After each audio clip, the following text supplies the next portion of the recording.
Welcome back, everybody, to the LISN Overtime Podcast. Alongside Vinny Matula, I'm Dylan Vin. We're back. It's 2023, so Happy New Year to everybody. And we got a lot to unpack in this episode. A major shakeup in this past week in the Suffolk County High School Hockey League, and we have a lot to look forward to as the playoffs draw closer. Yeah, it was a real fun week ahead, especially the All-Star game, and there was just plenty of things to get to. We might have another hour and a half long episode for you all today. We'll be lucky if it's just an hour and a half, I feel. So we can date back to just after Christmas.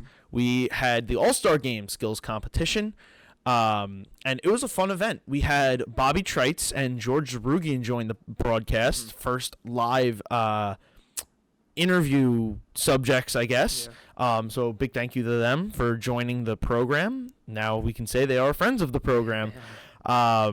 But no, they were wonderful, excellent interviews, gave great insight, and just such great knowledge that they brought, both Bobby and head coach George. Yeah, it was really nice to get the perspective from not just obviously Bobby the player, but George the coach as well. And then obviously Bobby gets the first-hand view of his teammate Matt DePalma winning the hardest shot for the second straight year. And it was just a real fun event. It was a real loose. We were able to be ourselves and kind of just have a lot of fun with it, which is what we wanted to do going into the event, and it held true the whole night. Yeah, Matt DePalma resetting the Suffolk County High School Hockey League hardest shot record as well. I believe he hit 91 miles an hour. Yep. So an impressive going away victory for Matt DePalma.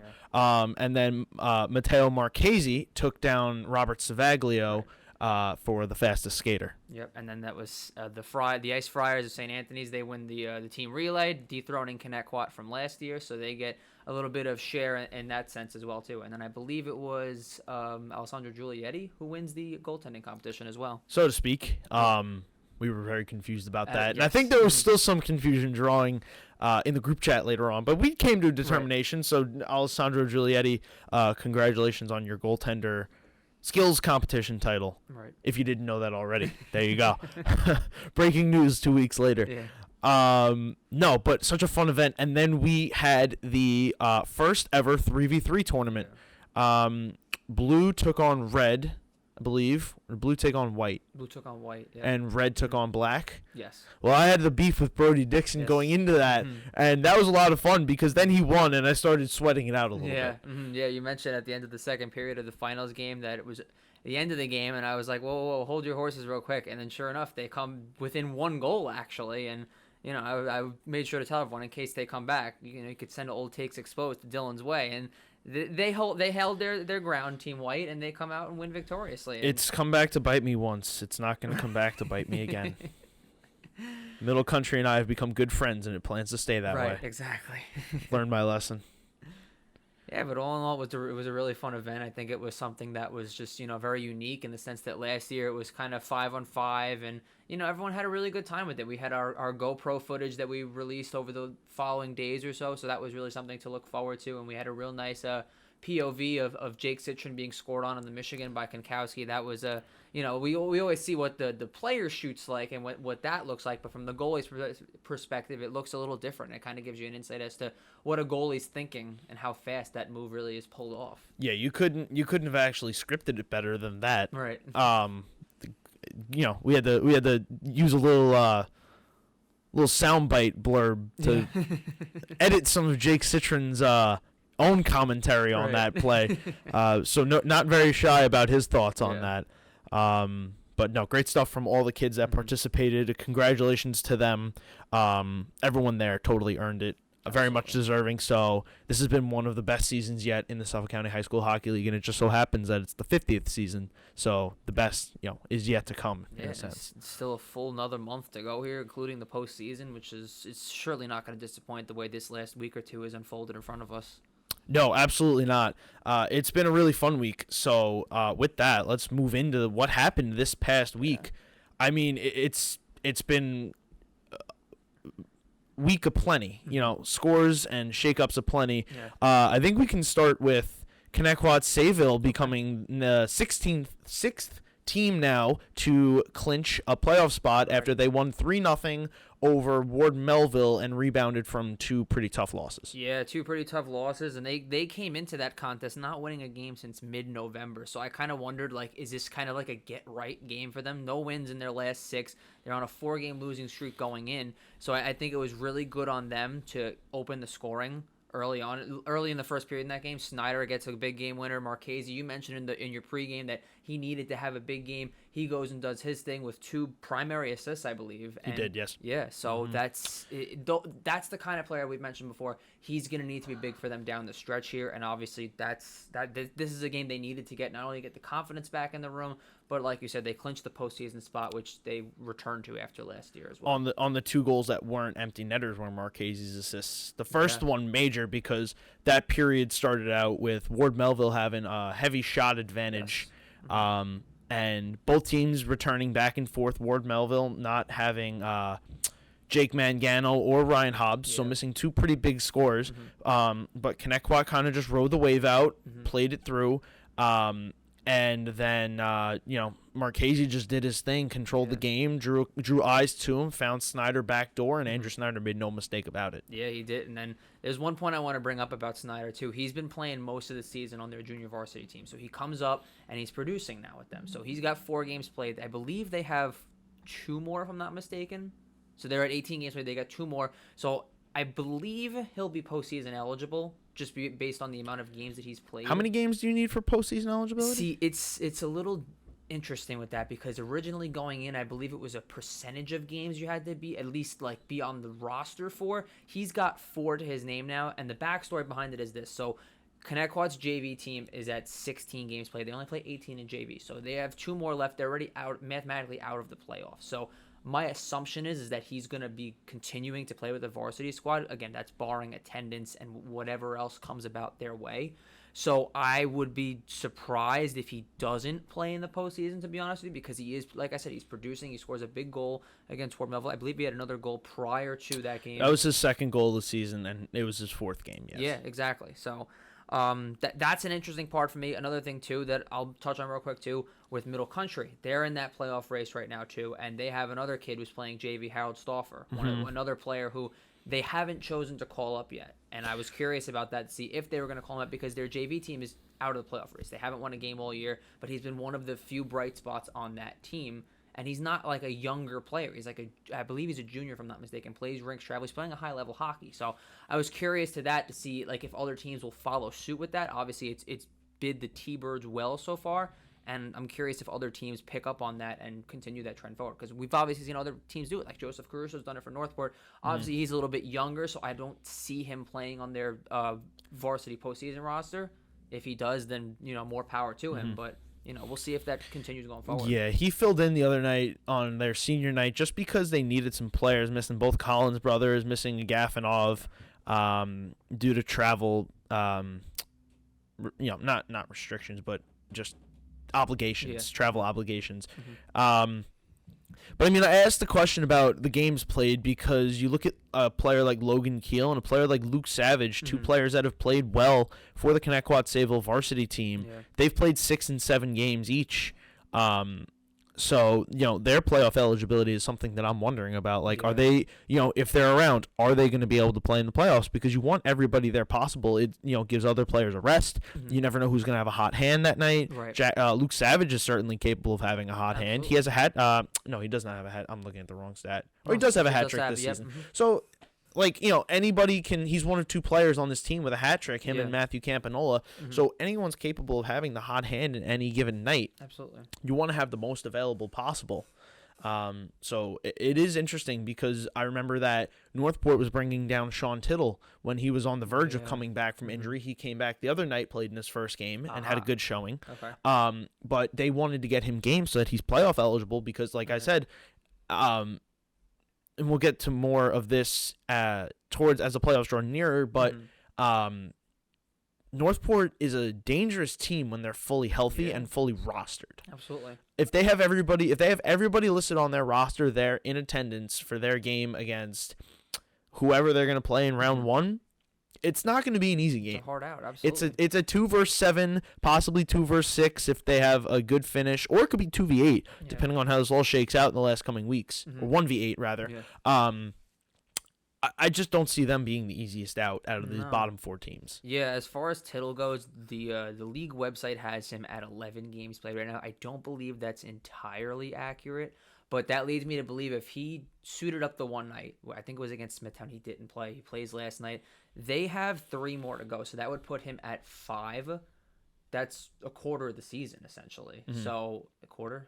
Math's not really our What is he at, 11? He is 11 on the website, but I'm counting the 2 that he's suited up for. It's like 66%. Yeah. So if they're going based off the league website, he'll be more than eligible. But again, I don't know if that's entirely accurate because obviously we haven't seen him on the bench for more than half the season up until as of late, I should say. Oh, that's actually he played in games prior to his injury earlier on in the year. Yes. Okay. He wasn't injured at the beginning of the year. He was injured in the middle of the year. Right. So he'll be eligible regardless. But like you said, I think it's important that he's been getting those games, those reps in to kind of get playoff ready, if you will, because again, if they're able to make the playoffs, which, the way that things are shaping up right now, I believe their magic number is very small, 2 or 3, if I'm not mistaken. Northport's? Yes. I can get you the exact number. I just got to figure it out. I think it is 2 because I think I said it to you the other day. Yeah. But they're right there, and it's coming down to the nitty gritty.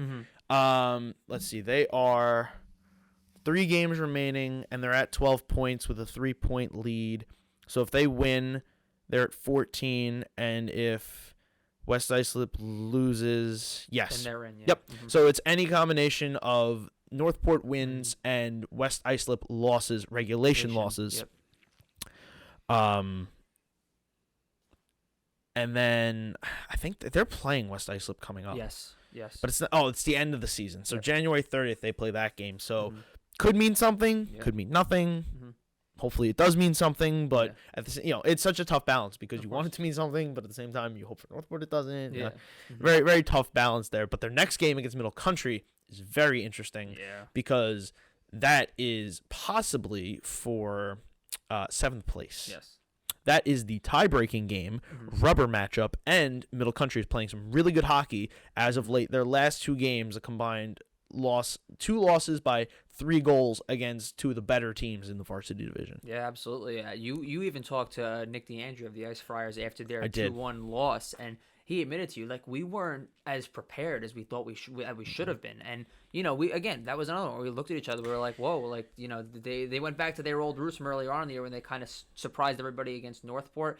And like you said, they're just playing good hockey all around. It starts with their goaltending. They've been getting that from Sittler, Lucente, and the saves they just make. You look to them and you say, wow, like, if I don't play my heart out for these guys, then I don't know. You know what I mean? And, they even held Smithtown a 4-2. I believe they were tied with them 2 separate occasions, and then. It was that was a really fun game to call because it was Antonio Sabatino scored, and then Brandon Schuerman scored. Brandon Schuerman scored both goals in that game, but we were tied 1-1 going into the 3rd. Yeah, and then 20 seconds apart, Siegel and Schuerman score again, and then Matt DePalma scores 45 seconds later. Right.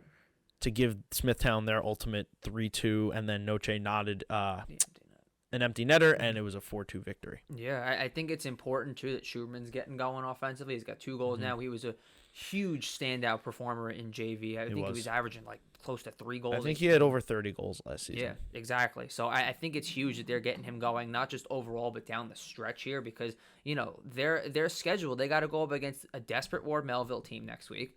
They go up against Northport, which, that might be not only for 7th or 8th, but that might be for the playoffs, depending on how West Islip closes out their season.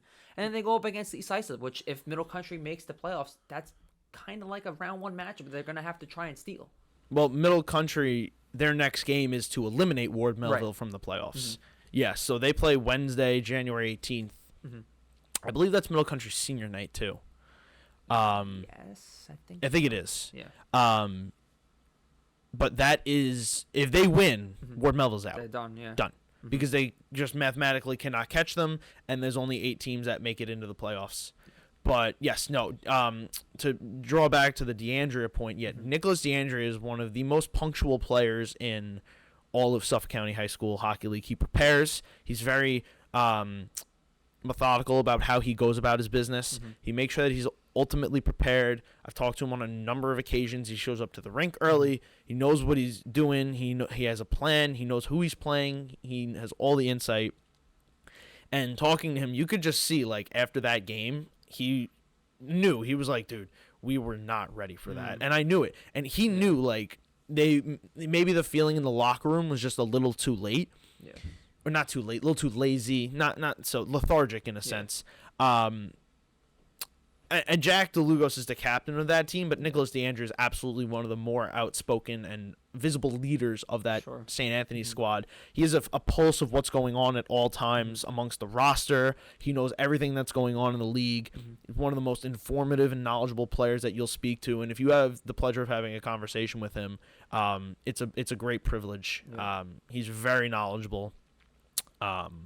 Somebody that really loves this league and knows everything that's going on, really cares about his team and everybody else. So when you heard that from him, you knew it was legit, that they Middle Country's for real, but St. Anthony's didn't really expect them to come out and with that much of a close game. So with that being said, I haven't asked you this yet, but do you feel like when talking to him, it was more like a sense of relief that they won that game? Yes, absolutely. Okay. Because I joked with him. I said, "Oh, dude, you guys pulled that out." And he goes, I know, we were not as ready as we should have been to play that game. Yeah. And even Damon Valente was there with, I believe, his father, and they even said, they're like, this is parents after the game, because they play in the Catholic League. Yeah. We're like, you better go tell them to fix it up, and if they play like this tomorrow, they're gonna get blown out. If they play like that tomorrow, then yeah. But Middle Country's not a bad team. They're a good team. Yeah. So it's a tough out no matter what. Absolutely. No matter where you are in the playoffs. And sure, maybe St. Anthony's has more of the offensive firepower and prowess and the star ability, and maybe you should be beating a Middle Country team that is a full team effort. Nice players, a little more than 2-1, but it's not the beginning of the season anymore. It's not 8-1, 9-1 victories anymore. And it is interesting because you're right, Brandon Schuerman getting hot is a big thing, but they just don't have that number one presence on their roster. They have a very much team-oriented roster that shows up every night, gives their all every night, and like I said in one of the pre-games, I think it was that one, you never know who you're getting scoring from. You know what you're getting out of your goaltenders, but offensively, pulling a rabbit out of the hat. Yeah, it could be Whitbeck's night. It could be O'Brien's night. Both those kids are hustlers, too. They work hard. They do what they're supposed to do, and, the results are showing. Again, they're not point-per-game players, granted. They're not scoring a goal a game, but on the score sheet, you have these different contributions, and we've said this so many times before that means a lot going into this deep stretch where, these other teams with the star players, people are going to start locking them down and everything. And we kind of saw that a little bit on Wednesday with Kieran Pollard in Smithtown, how they were able to kind of shut him down. No goals for him in that one. But, again, if teams are able to figure that out, then that's trouble. Yeah, no, it absolutely is trouble. And there's teams that are starting to figure it out with defense, and we'll get into that in a little bit. But I want to talk first about NYIHSHL and the job that they've done managing the on-charging ice fryers, because they've done a really nice job of it. And they've had, like I said the other night, a lot of under-the-radar success this season where they haven't been the most. They were. At the beginning of the season, they were very noticeable, and they were very loud and not obnoxious in a sense, but they knew what they were about. Yeah. And they knew what it was going to take to have success for them this season. And they've executed their game plan. But it's almost, in a sense, interesting because Kings Park is the undoubted number one right now. Smithtown's always really good. St. Anthony's has been on-charging. They've been fun to watch. Yeah. And NYIHSHL's just been cruising along right under the radar. Minding their own business. 12-3-2, just up there. Yep. And, the Friars, they'll leap them in points, and NYIHSHL will leap them right back. And they just haven't allowed St. Anthony's to really establish themselves back into the conversation of top 3 in the standings now. They've held their ground, and they've won the games that they've needed to, especially pulling that one out against Northport, finding a way to take down Angel Spinelli on senior night. Yeah, absolutely. You kind of figured he was going to have a big hand in that performance because obviously senior night, the emotions are high. We saw it with Sachem senior night against Kings Park. earlier in the week, which we'll get to shortly as well. But Mm-hmm. I think with them, it's really interesting, especially with the late stretch here. You know, they sweep the regular season series with the Ice Friars. You had mentioned before that we don't know if it's just maybe the Chiefs have their number in a sense, or what it is, or just how they play them differently compared to other teams in the division, obviously. But yeah, I really like the contributions they get from them. A lot of the talk this season has been Ivers and Entre, and rightfully so. They've played phenomenal to this point. But, you know, Pepe's starting to come along. Magro has the big game-winning power play goal against Northport. And, you know, other players, too, are right up there. You know, Andrew Worst is playing Junior Rounders Elite, high-level hockey for him. And, you know, Brian Slattery, another goal on Wednesday against Northport. He ties his season total from last season already. So I think these pieces are finally starting to come together for this Chiefs squad. They absolutely are. They're doing a. I don't even know if I'm on frame anymore. We're having some technical difficulties with our new microphones. I hope everybody likes them and the audio quality. Technical difficulties. 1 second. We'll be right back. We're back. Figured it out. We're smart. It only took us however long to figure that out. I don't know. We touched on East Islip. I think they're having a really solid season. They're going to be a really tough team to get out in the playoffs because they play fast, they play physical, they have such nice scoring. Thomas Ivers is having a phenomenal season, leading the league in assists. So it'll be really interesting, but it's so crazy in a sense because they're right there in the conversation for first place. Sure. And with the Kings Park loss this week, they're literally like 2 points back, a game back. But they don't control their own destiny as far as winning that. I guess they do in a sense, but they need, in a really weird way, Smithtown to win Sunday. And then I believe St. Anthony's plays Kings Park. Yes, they do.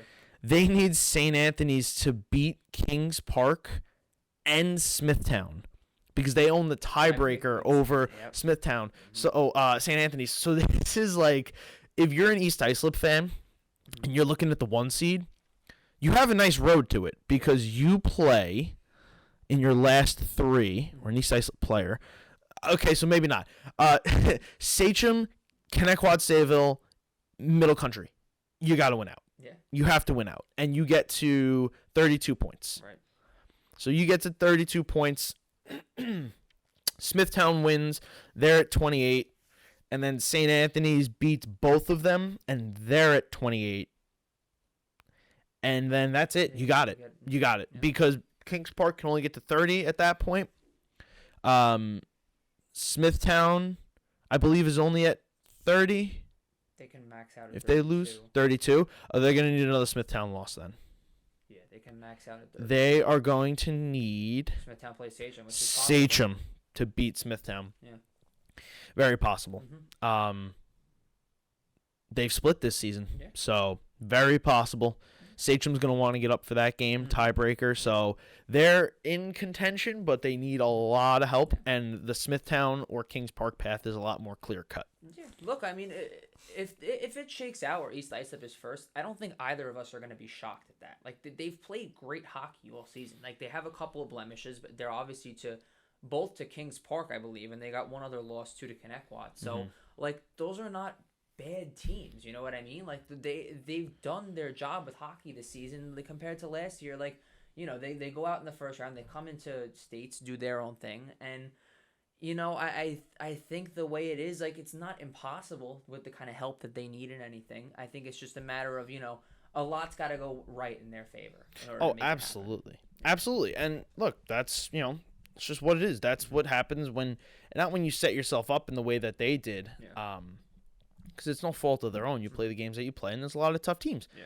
But the way that the league shakes out, it's not impossible for this to happen, but you're going to need a lot of help. Yeah. And there's there's not a lot of games left. So we'll see. They got some help on Wednesday night, or Monday night, rather, from their friends down at Sachem, who they're going to need some help again. Sachem shocking the world a little bit. Yeah. A little bit. Emphasis. Their senior night, they took down Kings Park with 3 unanswered in the third, 4-2. Yeah, that was a that was a little bit of a back and forth. One of Bozzi's comes back and responds, and you've mentioned it a couple times, especially in the game where you got to move him in front of the net, and he's the fact that they're able to throw him on not their top line but their second line just proves to the depth of their team. And SCHSHL comes back and responds with 3 in the third. Obviously, Captain Clutch himself, Thomas Konkowski, with a hell of an outing. Game winner, shorthanded, and the magician, as you like to call him, and he's just been stellar this year. And I think it's safe to say we had mentioned this a couple episodes back of who our MVP candidate was this season.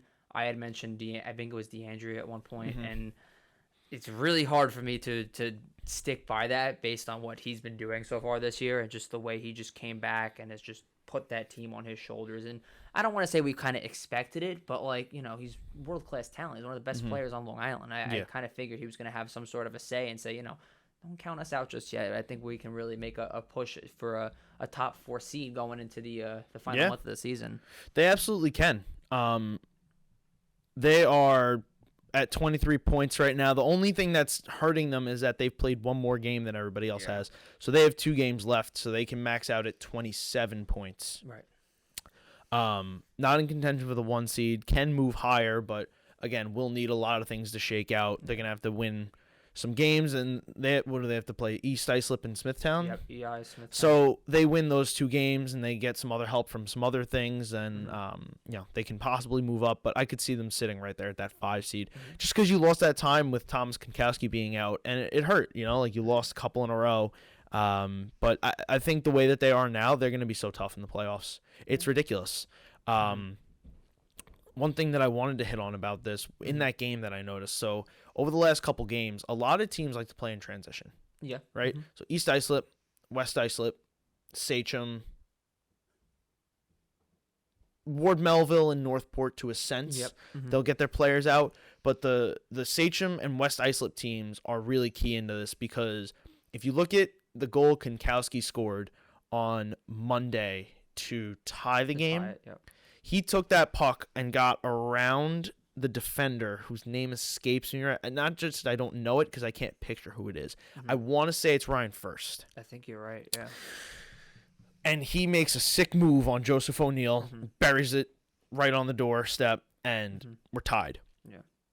If you look at the Kings Park defensive plan over the last 2 weeks going into those 2 games, West Islip and SCHSHL, they drop 2 defenders back, stick them right between the circles, and you're pushing out like a wave. So if you watch, we're throwing up a highlight of Kieran Pollard.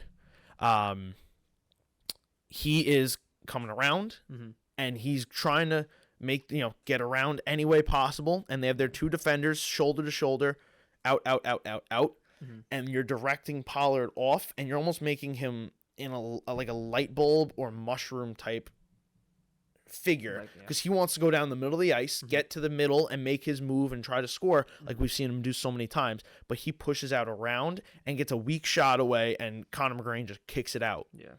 So they really were able to they were neutralizing him, that being Konkowski, through the first 2 periods. They just didn't allow him to get out into space, and he still is able to find a way to beat the defense and get to the goal and do what he does and score.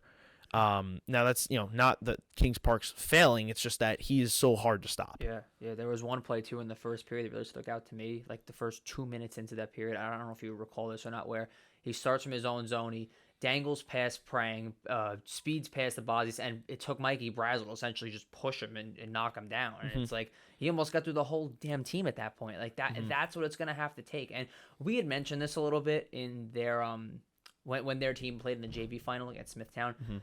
The only way he can't hurt you is in the penalty box. Yeah. Like you gotta make him draw a penalty. Like I'm not saying be aggressive on him and physical to it, like a real violent extent, but like you got to get under his skin somehow. Yeah. No, and everyone's tried. Everyone does try. They try to push him to the limit. He's done a nice job of tempering his temper, just making sure that he stays under control, because that's what you have to do. And I'm sure Coach LaRochester had a big part in managing what his reactions were going to be to certain things. Keying them in on, look, there's going to be a target on your back. People know what you've done. You're not. It's not like you're going to come in here and everyone's going to be like, whoa, this is amazing. Like everyone knew what this kid was capable of. And coaches come up with game plans. Like we've talked to Coach Rochester and Coach Zarugian, and they're like, oh, we have plans for Smithtown and Kings Park and East Islip, and we have plans for Sachem and St. Anthony's and the other guys. Like these coaches are always thinking and always wondering, what can we do to stop X, Y, and Z. And sometimes it works, sometimes it doesn't, because everyone has a plan until you get punched in the mouth, right? Like you go into the game plan, we're going to stop Thomas Kankowski, we're going to push him out to space on the boards, we're going to make him take tough angled shots. Fantastic. Well, what happens when your player converges with him on a puck, he sticks it through the kid's legs, and now it's one-on-one with the goaltender? Good luck. Yeah, exactly. You're not winning that battle. So, it just is what it is. But what's really interesting is that Sachem has turned their defense around. Yeah, they have. And the one thing I will say, particularly in that game against Kings Park, early on, it looked like their defense was kind of like back to their old ways. But you know what? We mentioned this on the All-Star game, when the game was actually going on, when we mentioned how their younger defensemen in particular, certain matchups that we weren't crazy about, like hypothetically if they were to go up against bigger forwards, i.e. Brazel, DeLugos, the line of St. Anthony's we mentioned, that could be a nightmare for them. And what I really liked about their younger defensemen, particularly guys like Alamia and Capiz, they really improved as that game went on in the third period, especially when they took the lead and, Coach Rochester trusts them, puts them out there later on in the game, and they're able to stop those top lines. It's not just the Brazel line. They throw out Lems's line. They managed to slow them down, shut them down. So I think if that's what you're getting from your younger defensemen, because we mentioned too, obviously there's seniors in George Calbert, Aiden Maloney, you're going to have to lead the charge that way. But if you're able to trust those young guys and they're able to get the job done, especially against a lethal offense like Kings Park, I think the sky is truly the limit for them. They're contending to be favorites to go all the way at this point. Their last 3 games, they've allowed a combined 5 goals. After coming into that, well, they had that one where they got, as you said before, punched in the mouth by West Islip, and I think that was a little bit of a wake up call too. Yeah. So 3 games, 5 goals. Yeah, they lost. They gave up 8 goals and lost in overtime. You're right. Yeah. So 3 games, 5 goals. Through 15 games, they gave up 78 goals. Wow. So there's been a turnaround of some sort, and it's come right on the precipice of the break. Started with Northport right before the holidays, so they must have come up with something that was going to work. Yeah. And then they just refined it during the break, and they came back, executed it against Connecticut-Sayville, and then somehow were able to flex it against Kings Park, and they kept Michael Brazel and Billy Prank scoreless. Off the score sheet. Yeah, and they bring their goal differential now to even at the season now. That was a real big concern of ours because, like, look, the scoring is never a question with this team. Obviously, you have 2 of the best players in Suffolk County on your team. Their depth players are coming about, too. Gandolfo scores on senior night. That's a real nice sight for them to have. And, I think the defense is one we've always questioned. And, what better statement to make than going up against the top team in the county, doing that kind of effort. And like you said, the split compared to their last 15 versus their last 3, like, I didn't even know that going into this, and you bring that up, and that's like, wow, like maybe we got to sit here and rethink our finals predictions here, you and me. Yeah, might have to. I mean, it's such a crapshoot, man. Yeah. Like, I can make an argument for all 8 teams. Yeah, and we will in 2 weeks when we do our playoff preview. Sure. Or 4 weeks, a month. Yeah. Somewhere around there, right before the playoffs. Yeah. I can make a case for 9 teams, really. Like, there's a way for anybody to win. Like, West Islip gave Smithtown a heart attack on Wednesday. I'm watching that game from the other side of the rink, so for all the Smithtown... Oh, that's another thing. For the Smithtown fans on Wednesday and the West Islip fans, I just want to apologize. Yeah.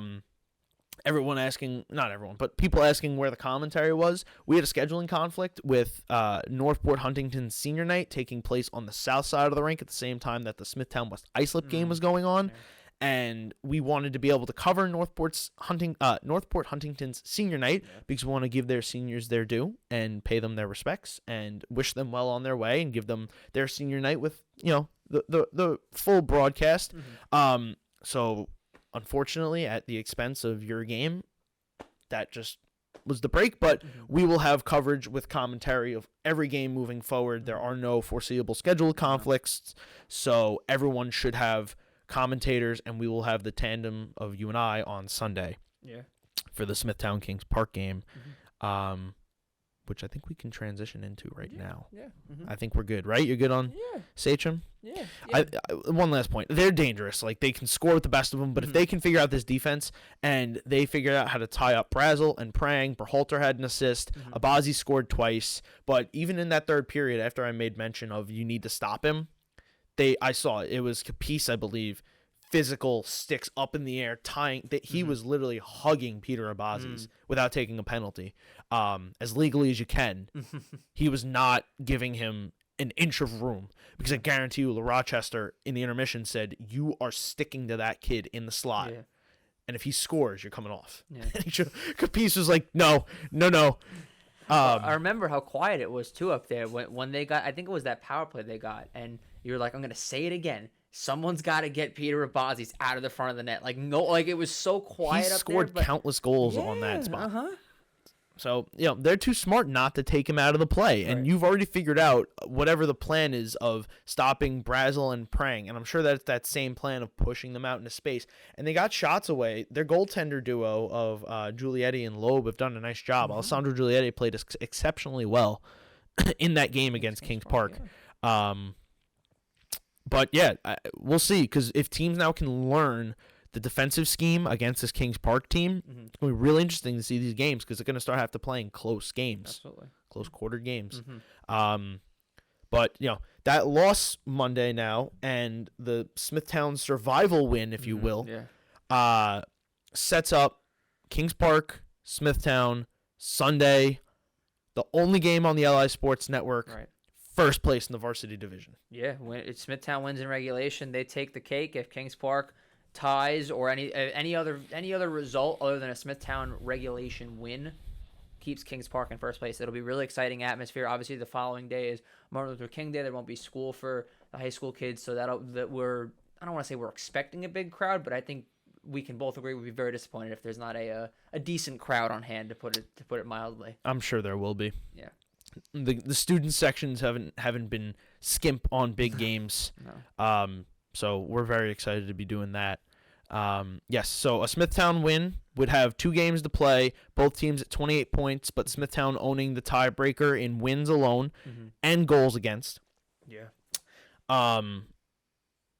Anything less than a 3-goal loss, or anything less than a 4-goal loss, rather, to Kings Park, pits them 4 points down, but again, still holding the goals against tiebreaker, because now the season series will be even.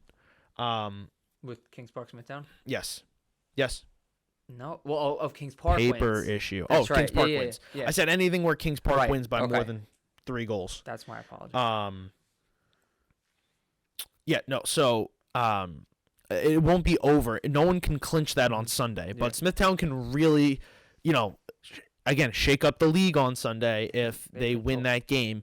Not in a major way where it's like, whoa, what happened? Because this game's expected to be very evenly matched, and there's a lot of players that are going to be missing from this game. Yeah, from both sides, too. It's not just one. Obviously, we're not going to reveal that information ahead of time, but it's going to be something where it's, both teams are going to have their spots where they won't have certain guys that they obviously would wish that they have, but like you said, it'll be a really evenly matched contest, and if Smithtown's able to take this one in regulation, they control their own destiny going forward here. They would just need another point, like you said. The magic numbers for them is 3 at that point. No, Kings Park was 3. Kings Park is still 3. Right. So Kings Park could have locked up the 1 seed with a win and then a win Sunday. Right. Regardless of whether Smithtown won or not on Wednesday. Kings Park magic number is still 3. Yep, still Yeah. 3 because it cannot increase, so it's still 3. So win Sunday gets down to 1, meaning that any win or Smithtown loss is a 1 seed 1 seed clinch for Kings Park. Right. But it will be interesting to see the game plan for Sunday because I don't want to call it a lack of preparedness. I think just more so Smithtown wasn't so in tune for Wednesday against West Islip. They may have been looking forward to Sunday a little too much. In a sense, this was a trap game. And they got out to a 2-0 lead, and it was a welcome back for Bobby Trites. Yeah, definitely. We kind of had a feeling too, like, you know, Coach George had mentioned he's been itching to get back out there ever since the injury and everything. And, you know, what better person to score the first goal of the game than him? And, you know, he had a big hit too late in the third, I believe, in his own zone. But regardless, he looked it was a real, as Coach George put it, was a real welcome sight for him to come back to. And obviously he's had a stellar season prior to the injury and everything. So, you know, even when they were up 2-0, and I don't know if you agree with me on this because I haven't mentioned this to you yet. Even when they were up 2-0, I still feel like they lacked something, and I don't want to say it was a lack of like aggressiveness or Conviction. Maybe. Well, here's my thought process. Okay, so they play against Ward Melville a few weeks back, and they were out to a solid lead early. They keep going in the second. And even when they were up, I believe it was like 6-7 in the second, they still didn't let off the gas. I think that was missing from like I think it almost kind of felt like even at 2-0, Dylan, they were kind of going through the motions a little bit, if you will. Sure. In the sense that just they were like, okay, you know, we're up 2-0. And even when it was tied 2-2, like I still think they were like, okay, we got this. Like, and of course, it's great to feel confident and everything. Yeah, sure. But I think it wasn't up until the point when it was 4-2 Lions, and then George called the timeout. I don't think they actually realized, like, you know, oh damn, we might lose this game. Like, we're not up 2 anymore. We're down 2 now. Like, we're feeling how they felt back in the early portion of the first period. Yeah, no, it was again, watching that game on the other side of the arena, I was filling in the audience because it meant something for both Northport and East Islip. Sure. East Islip to try and catch Smithtown, Northport to try and clinch a playoff spot. So, you know, 2-0. All right, yeah, you know, that's kind of what you expect going into the game. Trites, Noche, 2-0. Great. Alex Potato scores. Okay, 2-1. And then all of a sudden it was 4-2. And like that, I was like, whoa. And you didn't know what was going on. Like, I can't see what's going on the other side. I'm just looking at the score sheets it's filling in. And it wasn't until I went back and watched it later.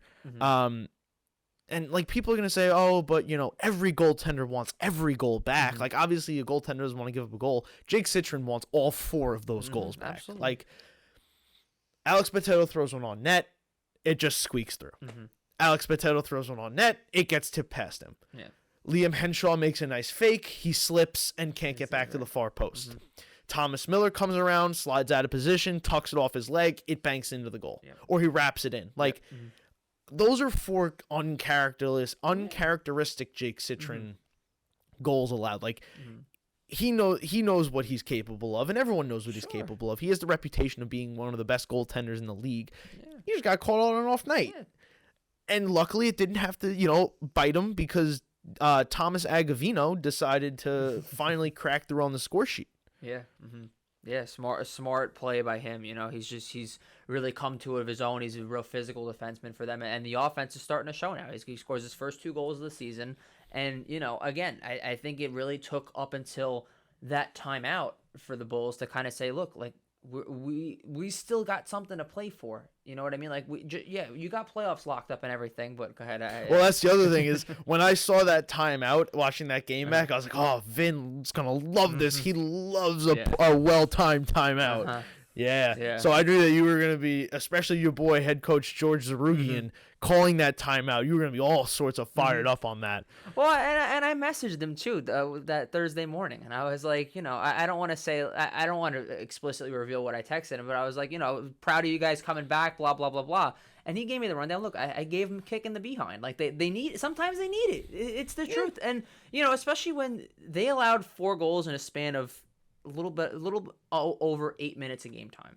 So the final 3 in the first, and then it allowed 3 in the first 5 minutes of the second period. Like, you got to respond after that. And once they scored that tying goal, Ryan's tying goal, that real nice cycle play down low, and I don't think West Side touched the puck for about a good minute. Once I saw that goal, I was watching a little bit at home. Once I saw that goal, I turned it off. I said I knew they were going to win that game. Yeah. Just the way they possess and the way that they respond on the power play, and I was like, there's no way they're dropping this one now. And sure enough, they score 2 more in the third to add it on, and that the rest is history.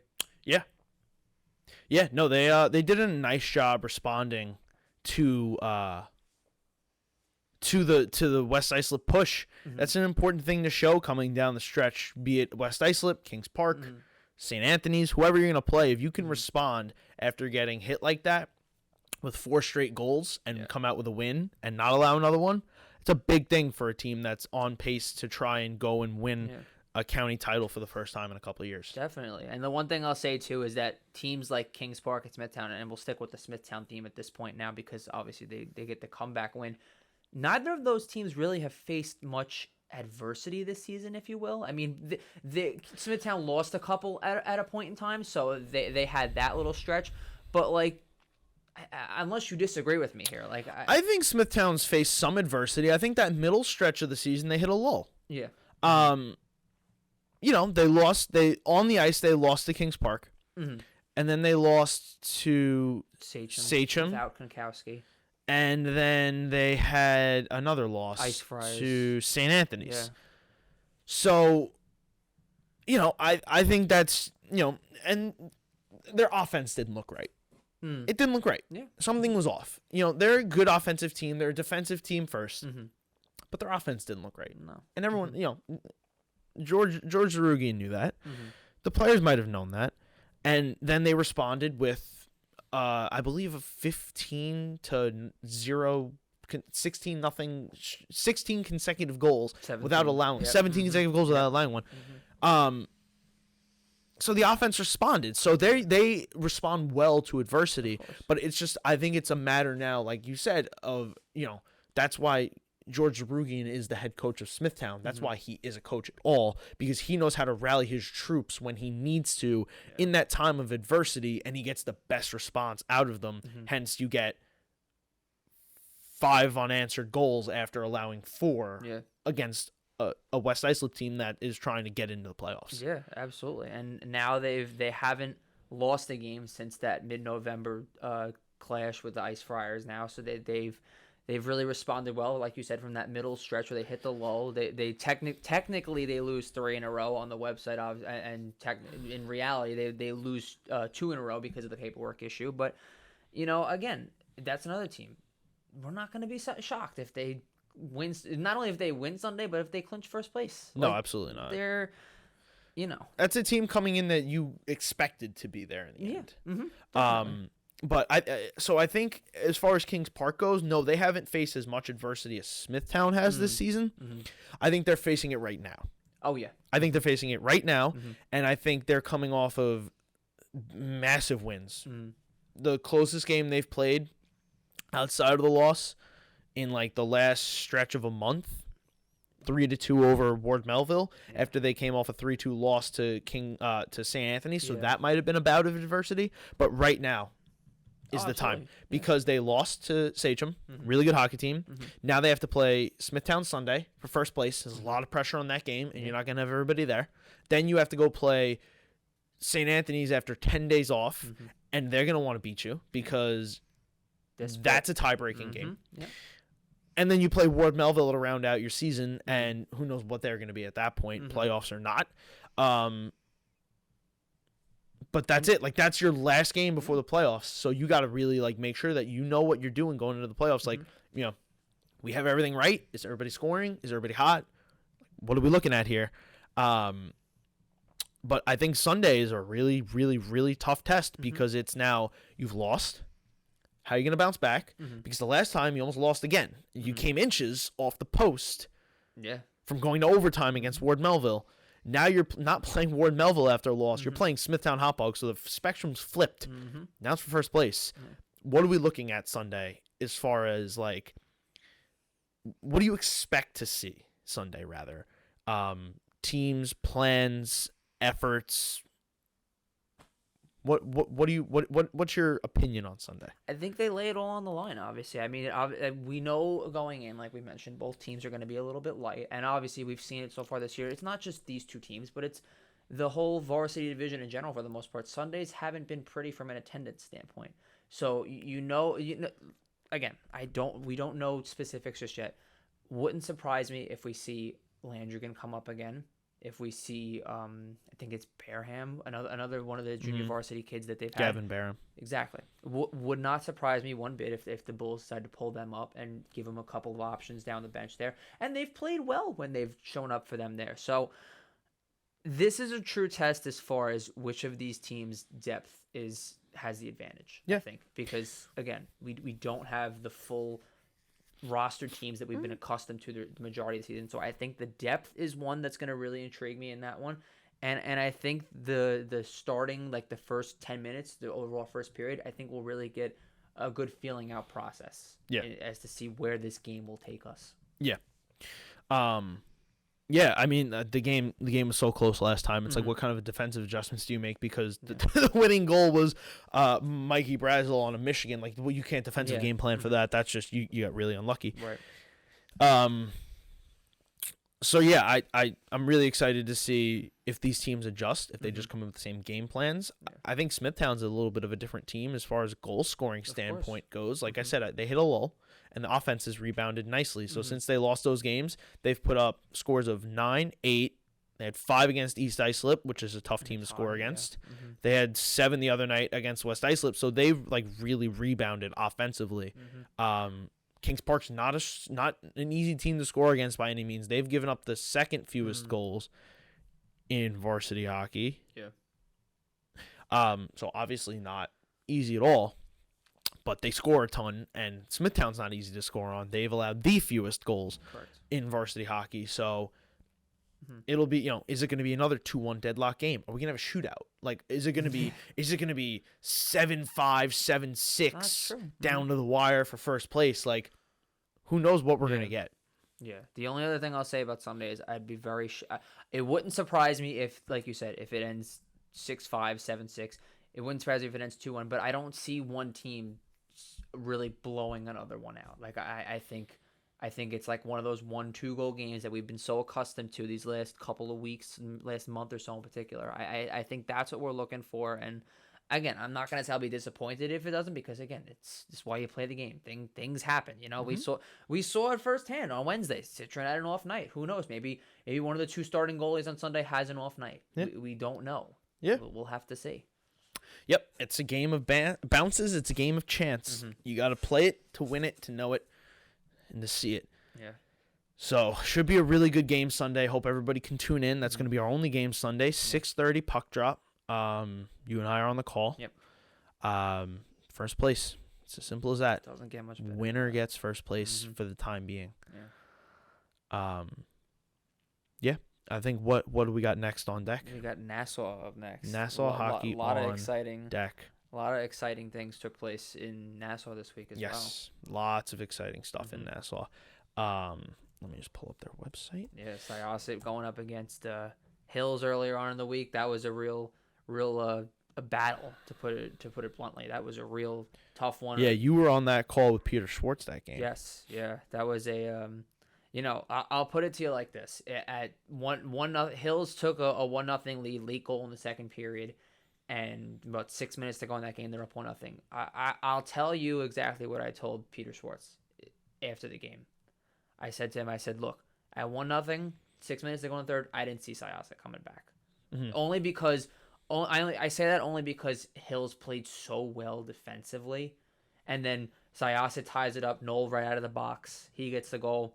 The Squeeg breaks through, not once, not twice, but a third time. And as Peter Schwartz said, if at first you don't succeed, the second time, the third time is where you get your reward. And, Squeeg makes no mistake, shorthanded, ends up being the game-winning goal. And then Cameron Chair, what a save late in that one on, I believe that was Lucas in front. But regardless, oh, man. And then Chung just sends it into the empty net for their third goal of the period, and they end up remaining unbeaten. Now they're 12-0 with 5 games to go, if I'm not mistaken. Yes. 5 games to go, and, it's those are our two finals picks, by the way. So again, not going to surprise me if those two line up in the finals, and we're going to have to duke it out, you and me. You can take that game. I'll take the finals. I'll gladly hand that one over to you. Right. No, but team that, again, we talked about the last episode, Garden City making their playoff push. Tough loss the other day to Belmore Merrick, but they laid the smackdown on Wantagh Seaford Plain Edge. My God, 13-0. Yeah. You remember how many shots I told you Wantagh Seaford Plain Edge had in that game? 3. Hit 3 shots. Yep. So Garden City, and albeit they were shorthanded roster-wise, and then they played a phenomenal game against Massapequa. Took them to overtime. Again, was that the first game of the doubleheader that you were on? That was the first game. The first game. That was the first game of doubleheader, and as Peter Schwartz said, surprise, please do not adjust your screens. That is the correct score on your screen. Nobody saw that coming after the effort put forth on Sunday.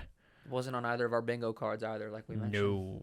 No. I believe, Wantagh was up in that game. Not once, but twice. Yeah, Massapequa had to come back.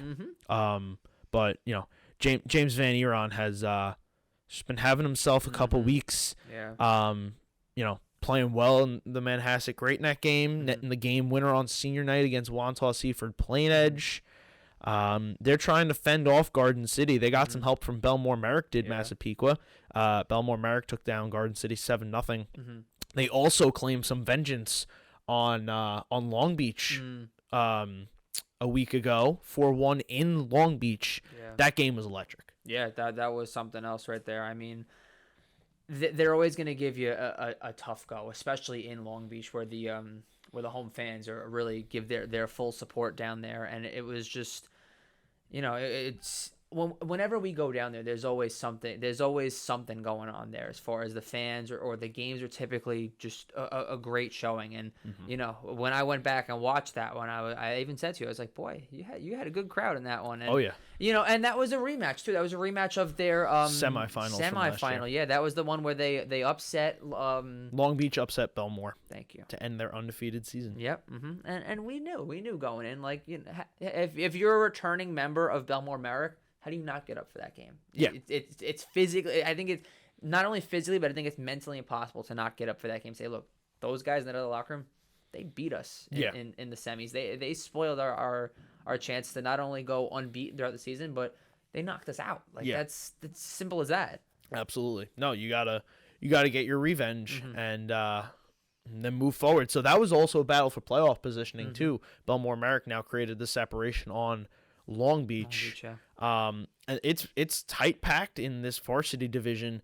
Roslyn North Shores Williston picked up a big win in overtime against Massapequa 7-6 a couple weeks ago. Another game that you were there for. Yeah, that was a real back and forth boxing match type of game there. And 6-4 Roslyn going into the 6-4 Massapequa. Yes, 6-4 Massapequa going into the final couple minutes of the third, and then it for up to that point it was the Ryan Franks show for the most part, and Bishop gets his first of the game. Franks gets another one after being what seemed like he got hurt into the boards, and like we said, you just need a little bit of a rest, and there you go. He scores 5 total in the game, 6 points out of a possible 7, and you talk about such a complete player. Like there's no weakness with him. There's not a single weakness, and like we said on, I believe that was a Wednesday night, that game, or Tuesday night, but it was a Wednesday night. We said it on the broadcast too. Anytime he's out there, you're almost expecting something fantastic to happen, i.e. similar to Konkowski. The only difference really there is the size advantage that Franks has. But again, you're expecting some sort of magic to happen, and wouldn't you know it, one-handed backhand pass, 3-on-3 overtime. You couldn't script it better, quite honestly. It was something special, and that's a confident group of kids. 3 straight now. They don't have an easy schedule the rest of the way. They got to go up against Valley Stream, Lynbrook, Sewanaka. They got to go up against Belmore Merrick. They're right there with Valley Stream, so that's an interesting game. Let's talk about that. So Valley Stream has had a very strong season. Middle of the pack right now. Let's see, 1, 2, 3, 4, 5, 6th place, but it's all technicalities because teams have played, like Massapequa's played 13 games, and then Roslyn and Long Beach have played 9. Yeah, because some teams started like mid-November, some teams started like early December. It'll all even out in the end, obviously, but But so that game is interesting because if Roslyn wins, they still have a game in hand on Valley Stream, but they're now tied in points. And I don't know that Valley Stream has an answer for Ryan Franks size-wise. I don't think anybody has this season up until I mean, Syosset, but I get what you're saying. There's teams with big players, but I see Valley Stream as a more speed, dodgy, score the puck, grind it out type hockey team. I mean, correct me if I'm wrong, but like that's just how I'm seeing it with them.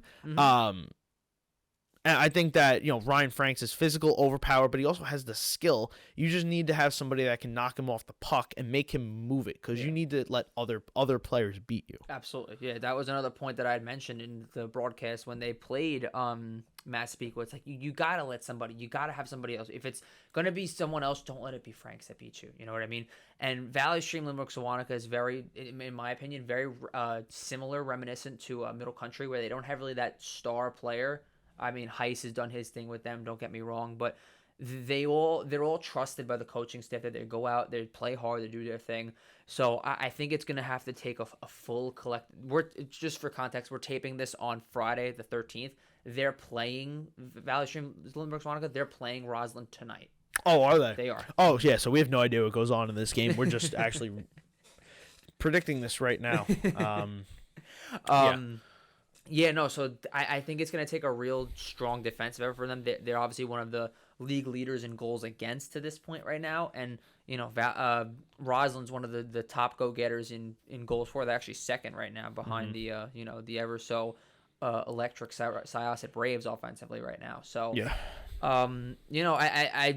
they've surprised at least me to this point, Valley Stream, and it wouldn't surprise me if they are able to take down Ryan Franks and the Roslyn Spartans, but we'll see. It'll be a real exciting matchup, but we won't be covering it unfortunately tonight. But it's one where this comes down to and again I said it to you, I've said it on broadcast, I said it with Peter. In this division, in this league, it's 17 games. You play each other once. That's it. You don't get these second and third matchups. So a team like Garden City, where if they're able to win their next two and tie Massapequa in points, they're gonna leapfrog them because that's just how it is. They have the 6-0 shutout win over them. Like that game, these games loom larger than they do in Suffolk, in my opinion. No, it's absolutely factual. I would agree with you 100% because, like you said, you don't get that second chance. This is your tiebreaker. Garden City is the tiebreaker on Massapequa, and they were trying to track them down for a while. It's a little impaired right now because of the game differentials, but like that's an important tiebreaker. If Massapequa, struggles down the stretch with the tough games that they have, and Garden City can excel, Garden City's going to have the obvious advantage because they have the tiebreaker. Roslyn has every other game is a tough game for them coming down the stretch. So they play Valley Stream, and then Oceanside, Belmore Merrick, Manhasset Great Neck. That's a team that might be able to take it to them. We saw them take it initially to Massapequa before Massapequa exploded. Then they have to play Long Beach, never easy. In Long Beach, again, never easy. Port Washington hasn't won a game yet. Bethpage, one of the top teams in the division, and then Cold Spring Harbor, who's a good defensive team, but again, not really an offensive juggernaut. So you never know what can happen. They could win out, they could lose out, they could win every other game. Sure. They could go on stretches and streaks and make it to the middle of the pack of the playoffs. It's all going to be dependent upon how far does Ryan Franks take them. Absolutely. So right now I'm looking at the standings 1 through 9. With we'll round it out. Syosset 1, Bethpage 2, Belmore Merrick 3, Hills 4, Pequot currently 5, Valley Stream Limerick Sewanaka 6, Roslyn 7, Long Beach 8, Garden City 9. Out of those 9, which is your one team out? In your opinion?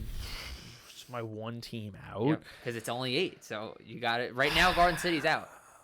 Do you think Garden City's out come mid-February? Let me cross-reference some schedules here. Talk to my people. I mean, I was confident in them, man. They don't have, with a grain of salt, and no disrespect to anybody, they don't have an overly bearingly tough schedule down the stretch. This is Garden City. Garden City. Okay. Friends, who can beat them, but you don't know what you're getting. Yep. Port Washington, I like my chances with the Garden City. Mm-hmm. Hills is tough. Valley Stream's tough, but then you finish with Rockville Center, Farmingdale. Mm-hmm. Massapequa, on the other hand, Mm-hmm. this is the other team I'm looking at, so it's between these two for me right now. Okay. I think everybody else is safe. I think it's Massapequa, and I think it's Garden City, because I think Massapequa plays too much of a Jekyll and Hyde, Mm-hmm. where they'll not show up for some point, Mm-hmm. and then they'll explode. Yeah. And if they explode, if they just play like they do, they played like they did for periods 2 and 3 of the Manhasset Great Neck game that I was there for. Okay. They're going to be great. Yeah. If they play like they played in the first period, they're going to fall out of playoff contention very quickly. Or against Wantossi for Plainage. Yes. Mm-hmm. And Massapequa has Syosset, Belmore Merrick, Valley Stream, Lynbrook, Salonica, Long Beach to finish. Like, you're going to tell me that Massapequa can't be in consideration for falling out of the playoffs when they also do not have the tiebreaker to Garden City. Yeah. Mm-hmm. So, what I'm hearing is you're leaning towards Pequa being out, the defending champions. I think so. Yeah, I think we're gonna have. I think we're gonna go into playoffs knowing that there's gonna be a new champ this year. Okay. I think so. Like listen. I'm not taking Hills out. Hills is my pick to win. Right. Syosset's undefeated if they've not already clinched the playoff spot already. Yeah. Bethpage is really good this year. Belmore Merrick looks like they're on the hunt again. Mm-hmm. I don't know. Maybe. I don't know. I don't know who else. It's just a matter of what does the schedule look like as it shakes out. Well, I was just looking at Valley Streams. I can't see them falling out of it. They got 2 tough tests in my opinion. They got to go up against Pequa, which like that could be maybe that could be the game. That's the last game of the season for Valley Stream.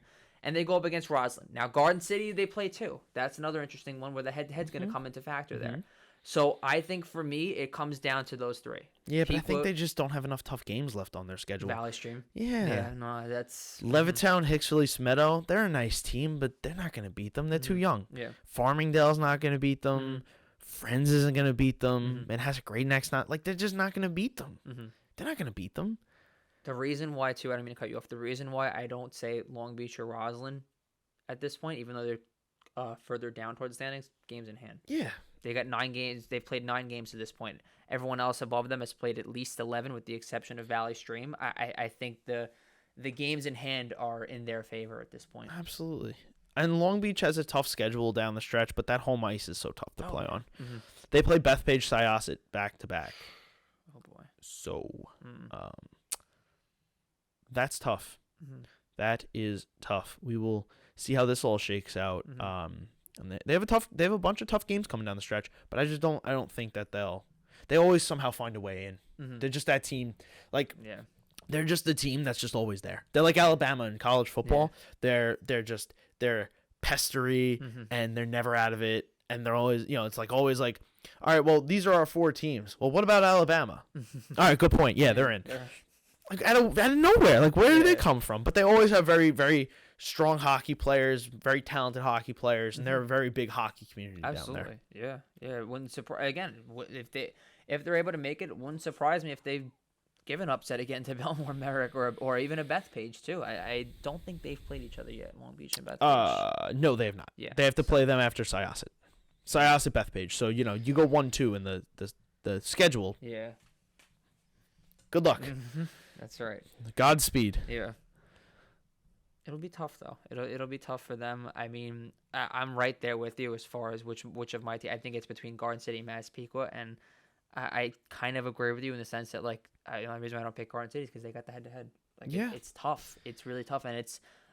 I just think Massapequa, they lost. It's like Northport. They lost so many kids. It happens. Yeah. No, it is. It's and they're having we're not going to compare Suffolk and Nassau right now, but they're having a better record season than Northport Huntington is in the Suffolk League. Yeah. But again, this is a bigger division, bigger, division with a lot more teams that can beat each other. Yeah. So 9-4 right now would be safe in a lot of in Suffolk, not safe in Nassau. Wow.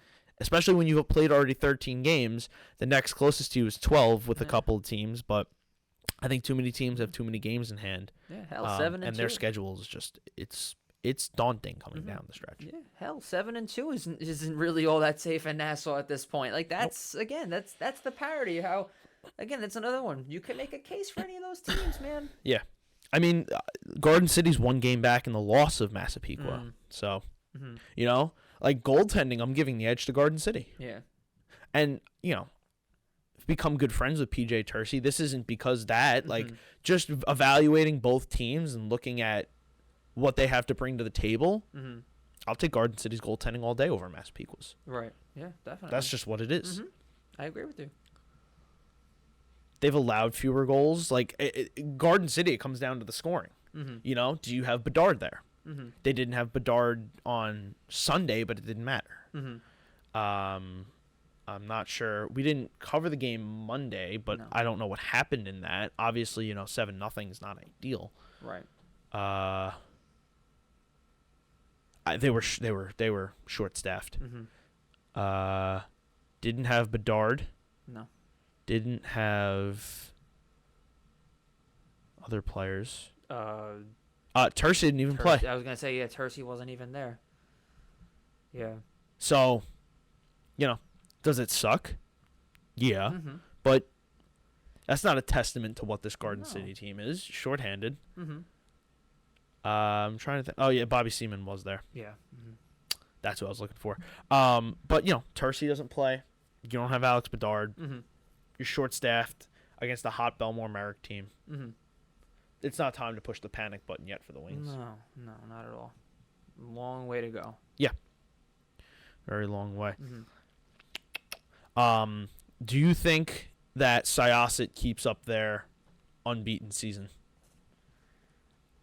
Oh, they got one more tough one, I think, against Belmore. I don't think they've played them. They play Massapequa and Long Beach. Massapequa, upcoming games. Massapequa, Long Beach, WSP. If you say they're going to lose that game, I'm going to come over there. Oceanside, and then Belmore Merrick to close out the season in what could be the most poetic way to end a season. The now undefeated team playing the former undefeated team to try and keep their undefeated season alive. And I'll mention this too. Belmore Merrick had a tie in that season last year. To Long Beach. SCHSHL does not have a tie yet. So they are truly unbeaten. Yeah. They're perfect. They have not. Yeah, there's no blemishes. I don't see why not. I mean, like I mentioned to you, when they played Hills with 6 minutes to go, they were only down 1-0, and I still said to Peter after the game, I said when they were down 1-0, 6 minutes to go, I didn't think they were coming back. And then, wouldn't you know it, they proved me wrong. Noel literally comes out of the box. I think it was 2 minutes after I thought that in my mind.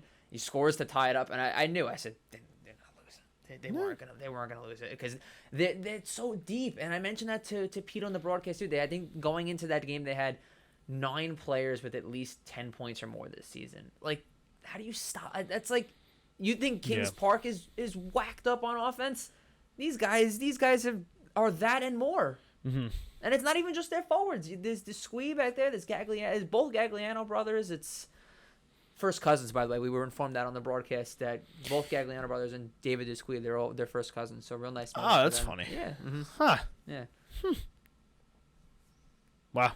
Family connections. Yeah. Yeah, no, they just...